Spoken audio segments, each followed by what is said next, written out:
Bismillahirrahmanirrahim. Assalamualaikum warahmatullahi wabarakatuh.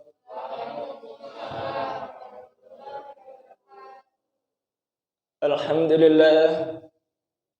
Alhamdulillah alladzi arsala rasulahu bil huda wa dinil haq liyudhhirahu 'alad dini kullih wa kafa billahi shahida wa kafa billahi wakila. Asyhadu an la ilaha illallah wa asyhadu anna Muhammadan 'abduhu wa rasuluh la nabiyya wa la rasula ba'dah. Allahumma inna nas'aluka ilman nafi'an wa rizqan thayyiban wa amalan mutaqabbalan.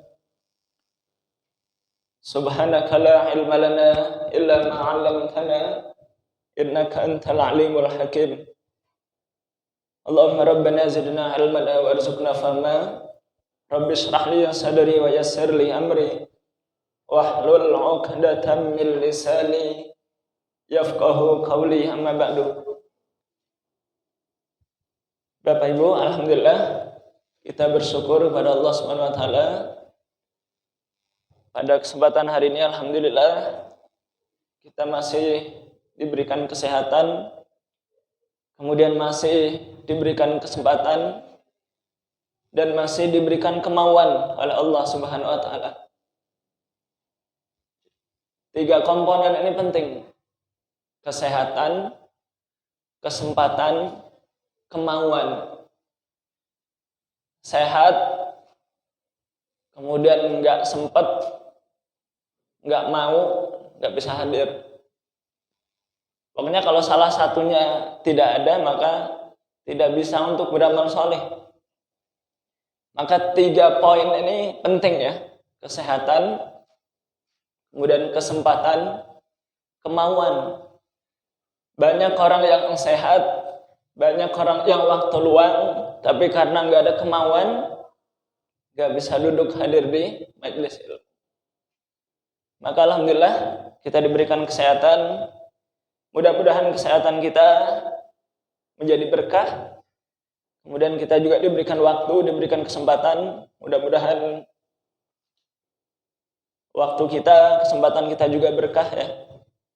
Dan kemauan, mudah-mudahan kemauan kita ini istiqomah. Jadi orang ini kadang-kadang hari ini mau, seminggu ini mau, bulan depan udah nggak mau lagi. Udah berubah pikiran ya. Maka alhamdulillah mudah-mudahan kemauan kita ini istiqomah. Terutama kemauan dalam untuk beramal soleh. Karena kemauan itu sebenarnya adalah niat. Niat ya. Niat untuk melakukan suatu amal soleh. Mudah-mudahan 3 komponen ini selalu ada pada diri kita ya. Allah selalu berikan kita kesehatan, kemudian waktu luang dan kemauan. Salawat dan salam kita aturkan pada Nabi Muhammad sallallahu alaihi wasallam. Semoga kita umat yang nanti mendapatkan syafaat dari beliau, amin ya rabbal alamin. Beberapa pertemuan yang lalu kita sudah membahas tentang keistimewaan orang yang menjaga sholat. Pada kesempatan hari ini insyaallah kita akan membahas tentang keutamaan atau keistimewaan orang yang rajin sedekah. Kalau salat itu hubungan kita dengan Allah Subhanahu wa taala. Hubungan baik kita dengan Allah itu dengan cara salat. Tapi orang yang beriman ini bukan hanya diminta berbuat baik kepada Allah saja, kepada seluruh makhluk juga diperintahkan agar kita ini berbuat baik. Nah, cara untuk berbuat baik ini salah satunya adalah dengan bersedekah. Sedekah. Dalam Islam ini ada sedekah, ada infak ya. Apa perbedaannya sedekah dengan infak? Ada yang tahu? Perbedaan sedekah dengan infak apa? Kalau tahu nanti Ustadz kasih kerupuk. Banyak kerupuk kita di asrama itu buat lomba besok. Apa perbedaan sedekah dengan infak? Kalau infak itu berupa materi. Jadi maknanya lebih sempit. Kalau infak itu berupa materi. Berupa harta. Bisa uang, infak uang. Kemudian bisa ya materi lah, infak beras. Tapi kalau sedekah itu adalah segala sesuatu yang memberikan manfaat kepada manusia. Kemudian kita keluarkan, maka itu adalah sedekah. Jadi setiap sesuatu yang bermanfaat untuk manusia, bermaslahat untuk manusia, bahkan bukan hanya untuk manusia ya, untuk makhluk lah, maka itu adalah sedekah. Ya termasuk harta, termasuk ilmu, ya kan, sedekah. Termasuk apa lagi? Jadi sedekah ini semua kebaikan yang kita miliki itu bisa kita sedekahkan. Bisa sedekah waktu, kita punya waktu luang, kemudian kita sedekahkan waktu kita untuk duduk di majelis ilmu. Kenapa manusia ini kok diperintahkan untuk bersedekah? Karena jawabannya supaya manusia ini ketika sudah meninggal, di dunia ini ada peninggalannya. Kalau sedekahnya gajah itu apa? Gadingnya. Ditinggalkan bermanfaat untuk manusia. Kalau sedekahnya harimau itu apa? Kulitnya ya, bisa dibuat tas, buat kerajinan. Sedekahnya buaya apa? Bukan buaya darat ini. Buaya beneran. Sedekahnya buaya itu kalau sudah mati, kulitnya bisa dibuat tas, dibuat sepatu mahal. Nah manusia ini kenapa kok ada amalan sedekah? Supaya dia ketika sudah wafat ada yang ditinggalkan, kemudian yang ditinggalkan itu bermanfaat untuk manusia. Maka inilah yang disebut dengan sedekah jariah. Kalau punya ilmu kita ajarkan, ya kan? Kemudian kalau punya harta kita sedekahkan buat bangun masjid, buat bangun pesantren, buat bangun jalan yang bermanfaat untuk manusia. Bahkan kalau kita menanam pohon, ya, kemudian kita wafat, pohon itu dimakan oleh burung, kelelawar, dimakan tupai, dimakan manusia, kemudian daunnya apa? Membuat hijau, membuat sejuk gitu. Orang bernaung di bawahnya, istirahat, itu adalah sedekah. Dan itu menjadi pahala jariah untuk orang yang sudah wafat. Maka kata Nabi kan sedekah jariah itu ada 7 ya. Yang pertama apa? Membangun masjid. Kemudian apa lagi? Sumur, wakaf Al-Quran, membuat rumah buat musafir. Terus apa lagi? Termasuk menanam pohon ya. Terus apa lagi? Ilmu, kemudian anak yang soleh. Jadi seseorang, orang tua kalau dia punya anak, kemudian anaknya dididik, dia sudah keluar harta banyak, sudah mencari nafkah luar biasa, supaya anaknya ini benar-benar terdidik dan menjadi anak yang soleh, solihah. Maka ketika anaknya ini benar-benar menjadi anak yang soleh dan solihah, maka dia itu adalah sedekah. Menjadi pahala yang terus mengalir untuk orang tuanya. Sedekah ini penting. Karena manusia itu kalau nggak sedekah hidupnya, itu kalah sama hewan. Coba kalau kita mati, coba kita ninggalin apa coba? Apa ngewarisin gigi gitu? Kan nggak mungkin. Apa ngewarisin kulit gitu kan nggak. Kalau manusia mati kan semuanya hilang kan. Beda dengan harimau, dengan gajah, dengan buaya, ada yang dimanfaatkan. Kalau manusia ini nggak ada. Dari anggota tubuhnya ini nggak ada yang bisa dimanfaatkan. Maka yang bisa dimanfaatkan hanya apanya? Amalnya. baik itu ilmu ataupun harta yang disedekahkan ataupun anak solih dan seterusnya. Maka inilah pentingnya sedekah. Maka dalam surat Al-Munafikun kan disebutkan ya. Gimana dalam surat Al-Munafikun? Ya ayyuhalladzina amanu la tulhikum amwalukum wala auladukum an dzikrillah wa may yaf'al dzalika faulaika humul khasirun. Wa anfiqu mimma razaqnakum min qabli ayyatiya ahadakumul maut fayaqula rabbi laula akhartani ila ajalin qarib fa asaddaqa wa akum minas shalihin. Ini orang yang sudah di alam barzah, yang sudah ada dalam kubur dan dia tidak mungkin kembali lagi hidup di dunia, itu nyesal. Laula akhartani ila ajalin qarib. Seandainya saja ajalku ini ditunda, seandainya saya enggak mati duluan, seandainya saja saya dihidupkan lagi di dunia sejenak saja, fa asaddaqa, maka aku akan bersedekah. Wa akum minas shalihin, dan aku akan menjadi orang yang salih.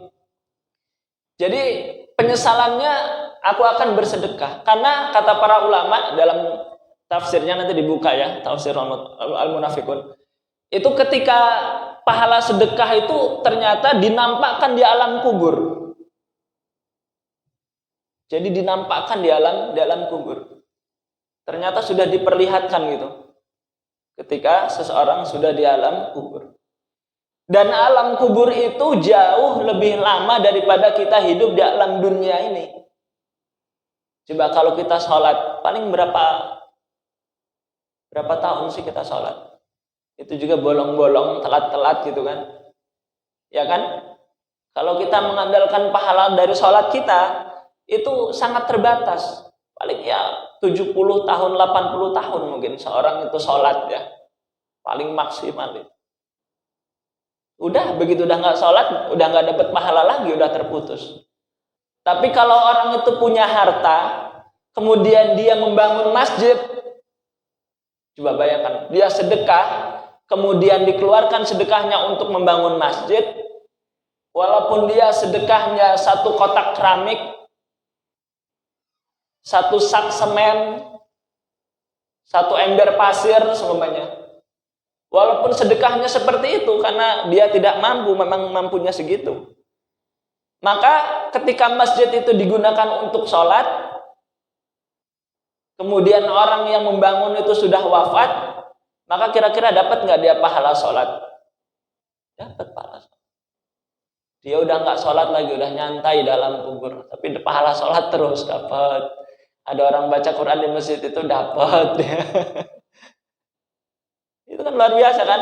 Maka ahli kubur itu menyesal.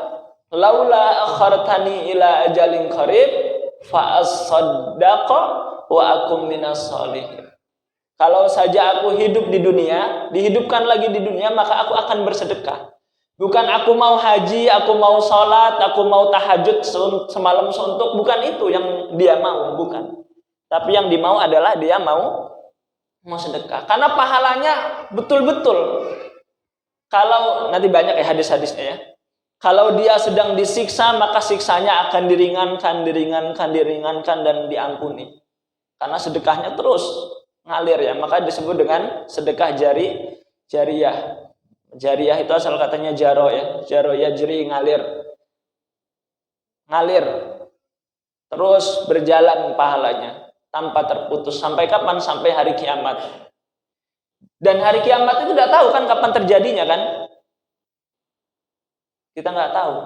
Coba bayangkan. Dulu Nabi dan para sahabat itu membangun Masjid Nabawi.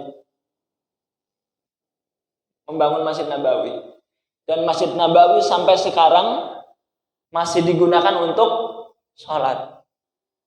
Nabi itu wafat sudah berapa tahun? 1400 tahun. Sementara Nabi hidupnya berapa tahun di dunia ini? Cuma 63 tahun. 63 tahun. Beliau sholatnya paling cuma ya maksimal nggak nyampe 63 tahun kan beliau sholat itu kan.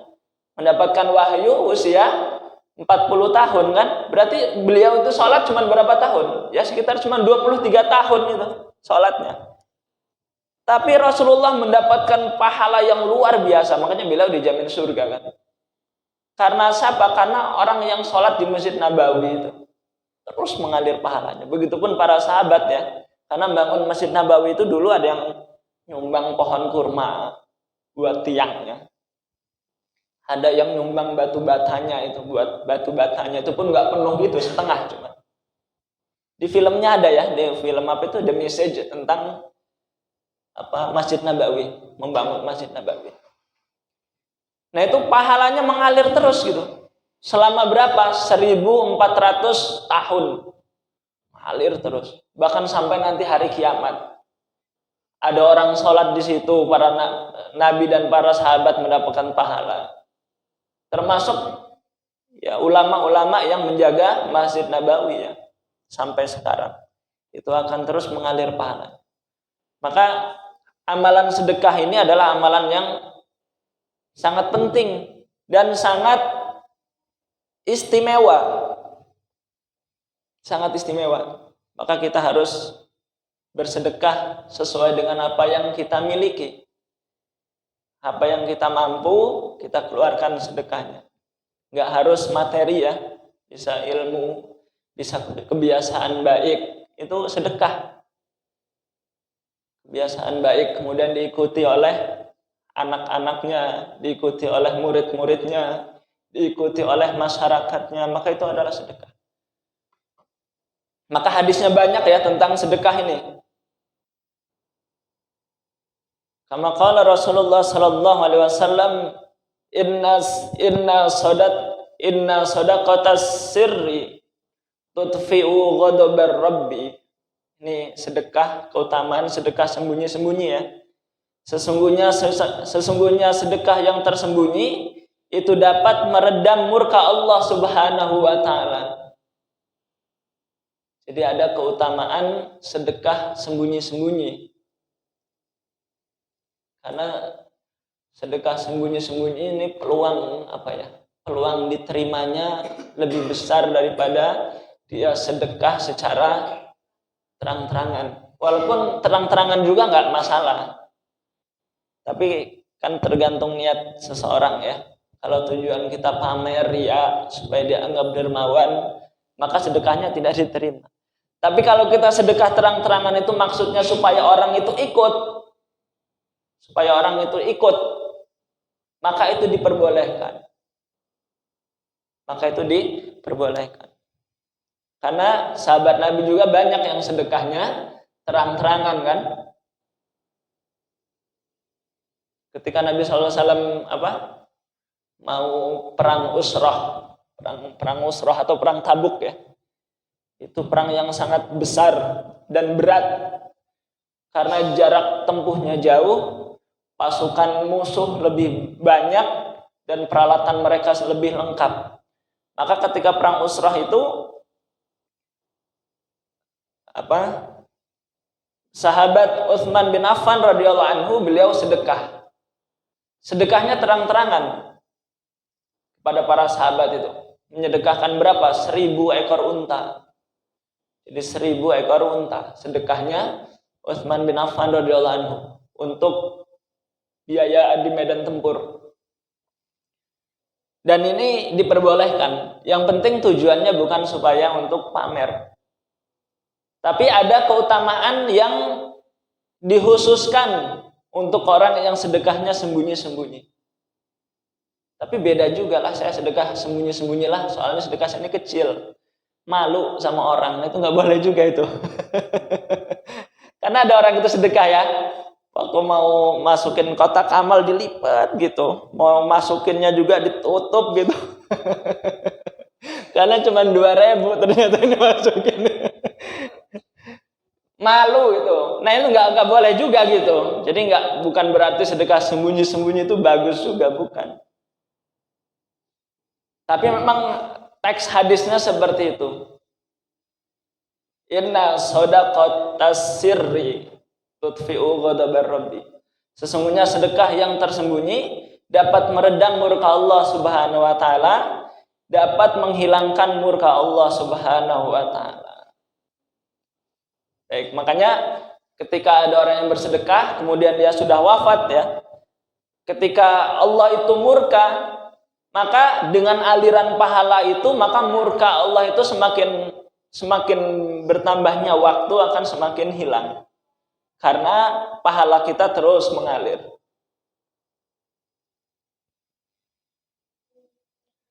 Was-shadaqatu tutfi'ul khati'ata kama tutfi'ul ma'un nar. Ini juga sama ini. Kemudian kata Nabi, sedekah juga menghapuskan kesalahan sebagaimana air memadamkan api. Jadi kesalahan-kesalahan kita akan dihapus.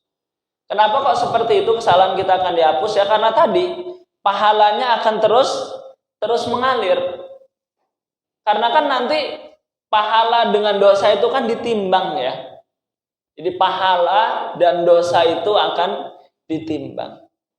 Jadi Allah itu maha adil. Nanti ada pahala jariyah, ada juga dosa jariyah. Ada yang pahala itu akan terus mengalir sehingga kebaikannya akan menjadi terus lebih berat, kemudian keburukannya menjadi di atas gitu, menjadi ringan. Tapi ada juga nanti yang dosa jariyah. Dosa jariyah ini dosanya terus mengalir sehingga akhirnya keburukannya semakin bertambah. Kemudian akhirnya kebaikannya akan terkikis, semakin ringan karena dia dosanya lebih berat terus mengalir. Sebagaimana air ya, sebagaimana ember gitu ditimbang. Kalau dia air yang kotor itu terus bertambah kan semakin kotor. Yang kotor itu akan semakin berat gitu. Maka bukan hanya pahala saja yang menjadi jariyah, dosa juga menjadi dosa jariyah. Juga menjadi dosa jariyah. Coba kalau kita seumpamanya terbiasa untuk melakukan keburukan, naudzubillah ya, ada orang tua kebiasaan melakukan keburukan, kemudian keburukan itu dicontoh sama anaknya, kemudian orang tua itu wafat, sementara anaknya terus melakukan keburukan, maka keburukannya ini akan terus mengalir kepada orang tuanya. Sebagaimana Nabi SAW bersabda ya, barang siapa yang dia melakukan kebiasaan buruk, kemudian kebiasaan buruk itu diikuti oleh orang sepeninggalannya, maka dosanya akan terus mengalir kepada orang yang beri contoh yang buruk itu, tanpa mengurangi dosanya sedikit pun. Maka Allah maha adil. Maka sedekah ini salah satu keistimewaan orang yang bersedekah adalah dia akan diampuni dosanya oleh Allah Subhanahu wa taala. Murka Allah Subhanahu wa taala akan padam untuk orang yang rajin sedekah. Maka betul kata Nabi banyak ya, as-shadaqatu tudfi'ul bala. Sedekah itu bisa menghilangkan bala, bencana. Dan bencana yang terbesar adalah ketika seseorang itu diazab di dalam kubur dan dimasukkan ke dalam api neraka. Naudzubillah, itu bala yang paling besar. Jadi orang yang nggak sedekah itu dia akan mendapatkan bala. Sementara orang yang mengeluarkan sedekah akan dijauhkan dari bala. Ini salah satu dari keistimewaan orang yang rajin sedekah. Jadi kalau ada orang yang bakhil, dia tidak mau mengeluarkan hartanya di jalan Allah, nanti Allah akan mengambil hartanya dengan cara Allah sendiri. Rumahnya kebakaran, terus apa lagi? Tahu-tahu kecelakaan gitu. Ada aja gitu. Allah itu akan mengambil hartanya, dikasih penyakit yang tidak sembuh-sembuh. Jadi cara Allah mengambil harta kepada seorang yang bakhil itu mudah dengan cara Allah. Dia tidak mau mengeluarkan hartanya, maka Allah Subhanahu wa taala yang akan mengambil hartanya dengan cara Allah Subhanahu wa taala sendiri. Maka sayang gitu kan. Lebih baik kita keluarkan sedekah yang kita miliki.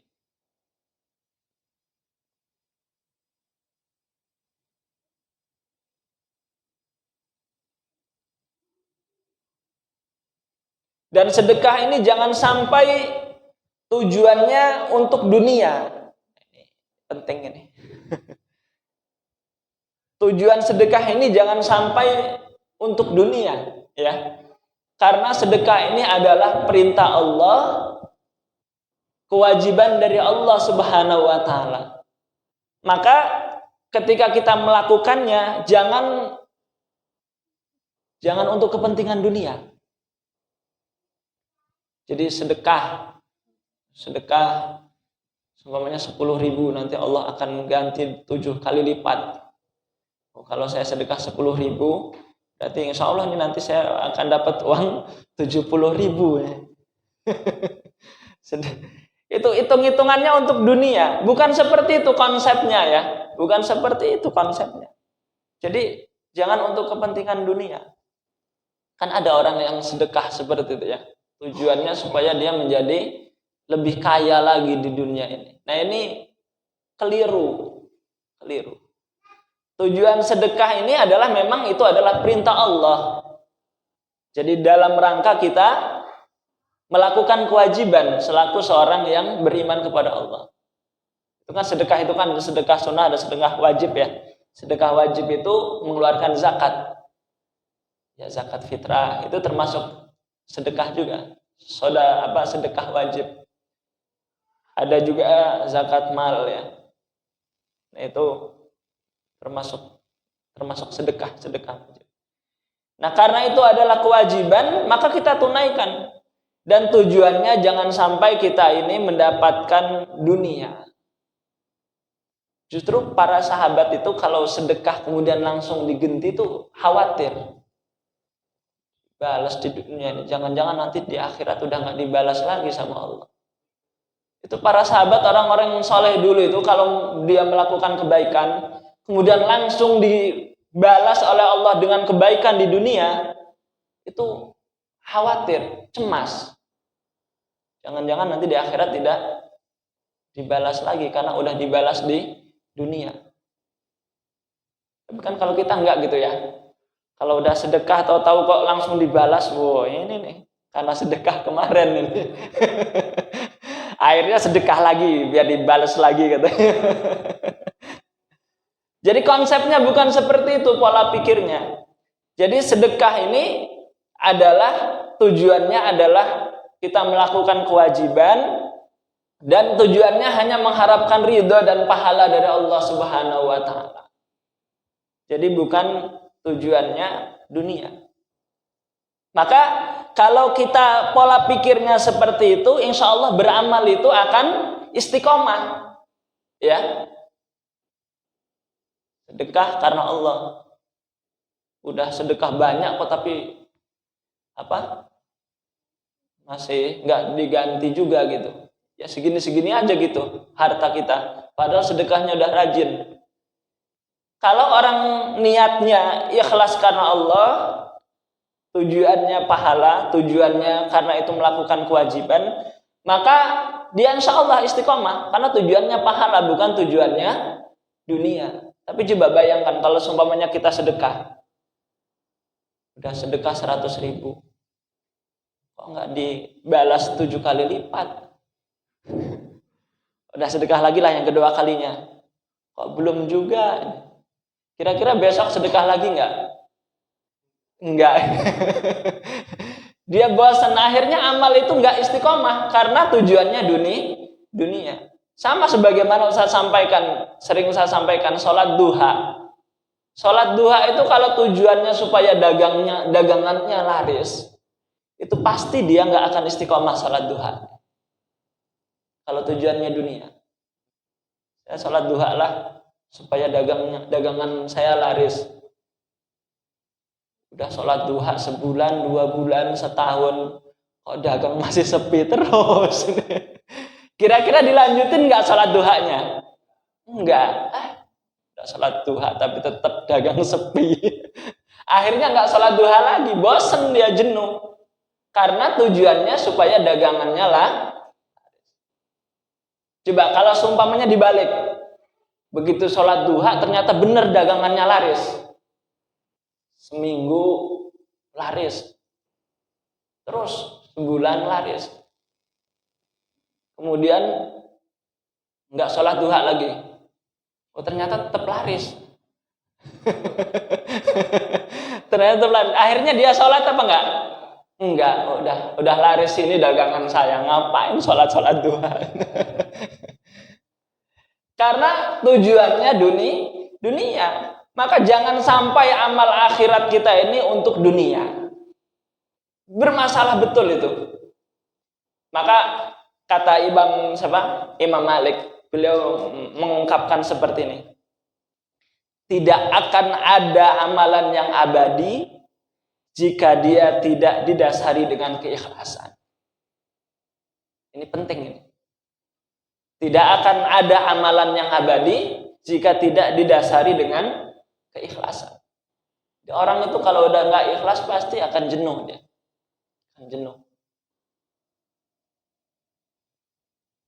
Akan bosan ya.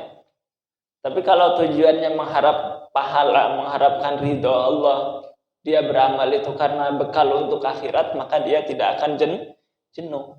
Tidak akan pernah jenuh. Baik, jadi konsep kita harus niat ya. Memang sebenarnya niatnya harus diperbaiki dulu. Dan Ustaz juga sering sampaikan, seperti orang belajar ngaji. Belajar ngaji itu, kalau tujuannya supaya bisa membaca Al-Quran, pasti dia nggak akan istiqomah belajar Al-Quran. Saya belajar ngajilah supaya bisa ngaji. Banyak itu ustadz kayak gitu ya. Ustadz, anak ini banyak ngajar Al-Quran itu, ngajar ngaji. Tadinya nggak bisa nih. Saya mau ngaji ustadz supaya bisa baca Quran. Dia belajar sebulan, 2 bulan, setahun, 2 tahun. Akhirnya dia sudah bisa baca Quran, udah lancar betul. Nah lama-kelamaan dia udah ngilang, nggak ada lagi dia, udah nggak nongol-nongol lagi. Karena merasa dirinya sudah tahu, udah bisa. Karena emang niatnya bisa dia. Akhirnya karena sudah bisa, ya udahlah, nggak usah datang lagi. Orang tujuannya bisa. Akhirnya dia nggak mau hadir lagi di majelis ilmu. Karena tujuannya adalah bisa baca Quran. Bukan mengharapkan pahala, bukan mengharapkan ridha Allah. Ada juga orang yang menghafal Al-Quran, tujuannya supaya hafal. Begitu sudah hafal, ya sudah. Dia enggak murojaah, dia enggak menjaga hafalannya, karena tujuannya hafal gitu. Ya, pokoknya yang penting setoran hafal gitu. Tapi kalau tujuannya pahala, baca Al-Quran itu akan terus dilakukan karena dalam rangka mengumpulkan pahala. Dalam rangka mengumpulkan bekal untuk akhirat. Maka setiap amal termasuk sedekah ya, jangan sampai salah niat. Baik, kembali ke pembahasan tadi. Maka kata Nabi SAW, sedekah itu bisa memadamkan murka Allah Subhanahu wa taala sebagaimana air memadamkan api.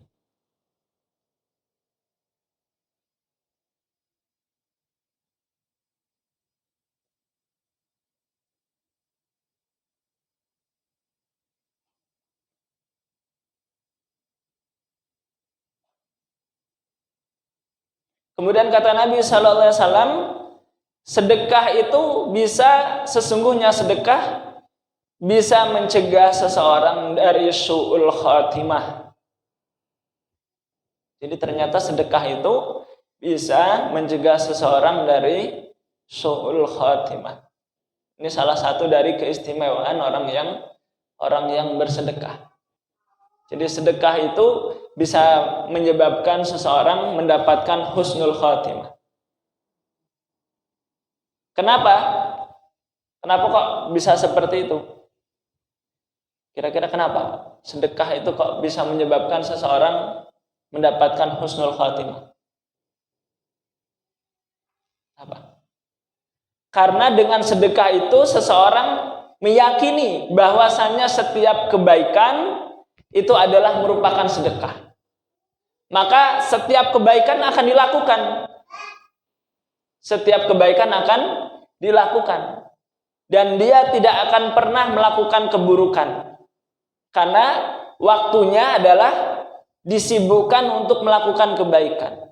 Sehingga kalau seseorang itu waktunya disibukkan untuk melakukan kebaikan, bersedekah, baik sedekah waktu, sedekah harta tadi ya, sedekah tenaga, selalu digunakan untuk kebaikan, maka dia akan dijauhkan dari hal yang sia-sia. Ini salah satu penjelasan dari kenapa kok sedekah itu bisa menyebabkan seseorang dijauhkan dari su'ul khatimah. Itu udah jadi hukum ya.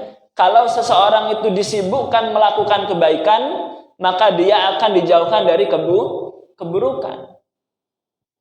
Begitupun sebaliknya, kalau seseorang itu disibukkan dengan keburukan, maka dia akan dijauhkan dari kebaikan. Maka orang yang rajin sedekah ini, karena sedekah tadi pengertiannya semua kebaikan ya, segala sesuatu yang bermanfaat untuk manusia. Itu orang yang senantiasa melakukan kebaikan-kebaikan itu, maka akan diwafatkan oleh Allah Subhanahu wa taala dalam melakukan kebaikan. Karena kata Imam Ibnu Katsir, beliau mengatakan seseorang itu akan diwafatkan sesuai dengan kebiasaannya. Kebiasaannya ngadu ayam gitu. Nanti diwafatkan ya, karena dalam keadaan ngadu ayam. Terus apa lagi? Pokoknya orang itu judi, mabok, minum-minuman, narkoba. Kalau dia nggak tobat, maka dia akan diwafatkan dalam kondisi seperti itu. Dan Ustaz, cepat ya waktu. Dan itu kenapa seperti itu? Karena dia tidak disibukkan untuk kebaikan. Tidak ada sedekah dalam hidupnya. Pokoknya hidupnya hanya untuk keburukan-keburukan. Punya harta, justru dibelikan narkoba, kemudian dikonsumsi. Seperti itu terus. Punya harta buat judi online sekarang. Punya harta untuk apa? Pokoknya digunakan sibuk untuk keburukan-keburukan. Diberikan waktu nongkrong terus di tempat-tempat yang itu apa? Ya maksiat, tempat yang sia-sia. Akhirnya dia diwafatkan dalam kondisi seperti itu. Maka kalau kita disibukkan untuk sedekah, disibukkan untuk kebaikan-kebaikan, maka insya Allah kita akan wafat dalam kebaikan. Insya Allah ya. Jadi mudah-mudahan setiap waktu kita sedekahkan untuk Allah Subhanahu wa taala. Harus kita mulai dari sekarang. Ya Allah, hidupku, waktuku, bahkan jasadku sudah aku sedekahkan untuk Engkau ya Allah. Coba antum ngomong sama Allah. Beriktikad seperti itu, bertekad seperti itu, berazam seperti itu. Ngomong sama Allah, ya Allah, pokoknya jiwa, ragaku, hartaku semuanya sudah aku sedekahkan kepadamu. Tapi ya tetap aja namanya setan itu akan terus menggoda ya. Terus, tapi kalau kita sudah punya niat yang baik, insya Allah nanti akan Allah Subhanahu wa taala bimbing kita dalam kebaikan-kebaikan. Insya Allah ya. Maka setiap yang kita miliki kita sedekahkan untuk Allah Subhanahu wa taala. Harta kita, usia kita, kemudian ilmu kita, apa yang kita miliki lah, apa yang dititipkan oleh Allah kepada kita sedekahkan. Ustaz Yopi ahli desain kan, disedekahkan waktunya untuk desain. Sampai Ustaz didesain gede gitu di situ. Pokoknya kebaikan-kebaikan terus kita tingkatkan, dan niatnya adalah untuk Allah Subhanahu wa taala. Insyaallah ya. Apalagi yang masih muda, santri-santri masih luar biasa, masih banyak waktu yang harus kita sedekahkan untuk Allah Subhanahu wa taala. Jangan dihabiskan untuk hal-hal yang sia-sia. Untuk main burung dara, waktunya habis. Akhirnya ngajinya nggak bisa-bisa. Jadi dimanfaatkan waktunya. Baik, cukup. Mudah-mudahan Allah Subhanahu wa taala bimbing kita untuk terus melakukan kebaikan-kebaikan. Kita akhiri dengan alhamdulillah. Alhamdulillahirabbil alamin dan doa kifaratul majlis. Subhanakallahumma bihamdika asyhadu an la ilaha illa anta astaghfiruka wa atubu ilaik. Assalamualaikum warahmatullahi wabarakatuh.